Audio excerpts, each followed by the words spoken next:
हैन, गुनासो छैन। मसँगको विगत जस्तो भए पनि म बिनाको भविष्य राम्रो होस् उसको, हैन। सायद केही कमजोरी केही खोट देखेर नि टाढिएको हुनुपर्छ। यो त उसको अधिकार हो, उसको चाहना हो, उसले रोज्न पाउँछ। अब के भनौ र, जाऊ मैले माफ गरिदिएँ, तिम्रो खुसीको लागि तिमीले दिएको धोका। अरे अब के भन्नु त अनि, यस्तै हो जिन्दगीमा।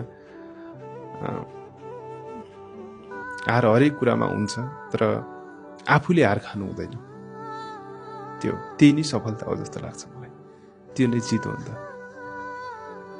त्यसैले जे हुन्छ राम्रैका लागि हुन्छ।